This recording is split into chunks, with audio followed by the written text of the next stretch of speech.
Our story for today is Why a Possum is Gray. This is a story from Mexico.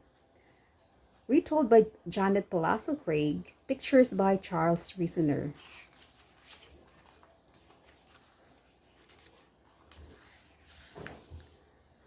Long ago, there was a little opossum.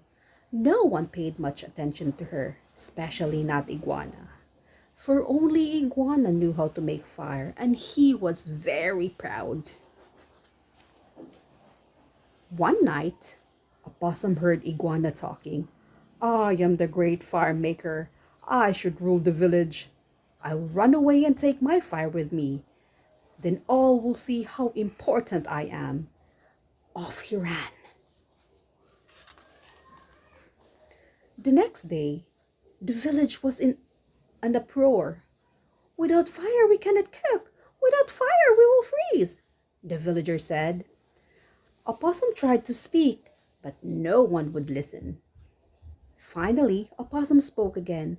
I saw Iguana take the fire up to the sky, she said.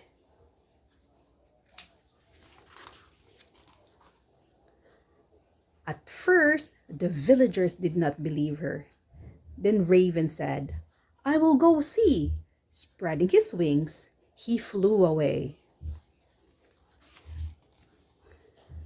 At last, Raven returned. A possum was right, he said. Iguana has taken the fire up to where the mountain meets the sky.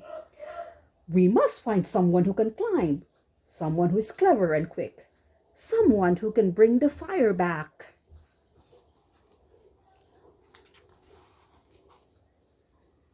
Everyone looked at a possum. She was a good climber. Will you help us? They asked. Why should I? Said a possum. Before this, you never listened to me. Then she saw how they shivered. She felt her own warm white coat. All right, she said. I will try. A possum set off.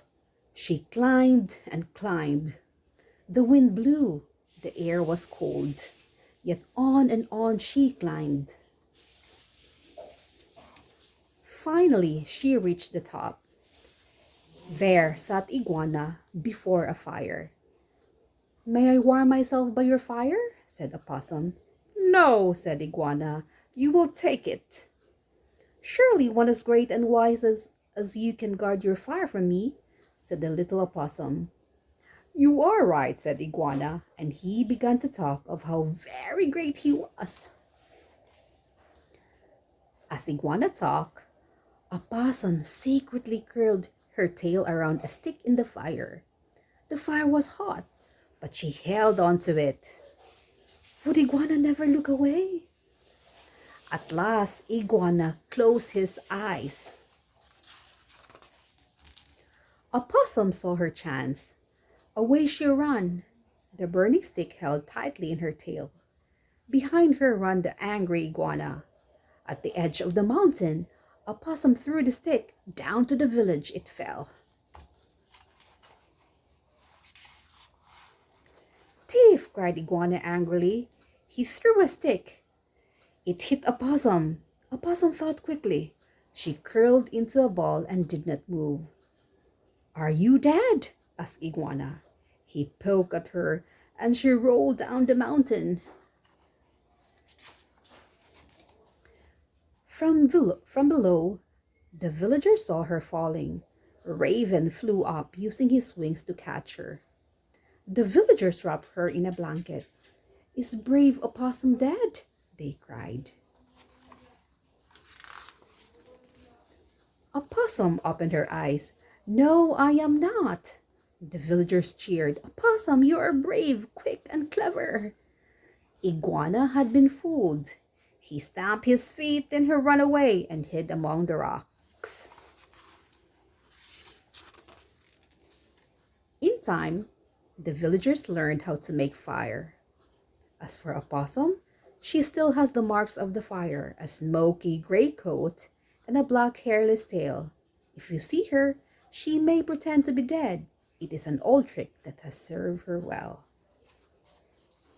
Okay, so Why Opossum is Gray is a folk tale from the Cora Indians who are found in the mountains of Mexico.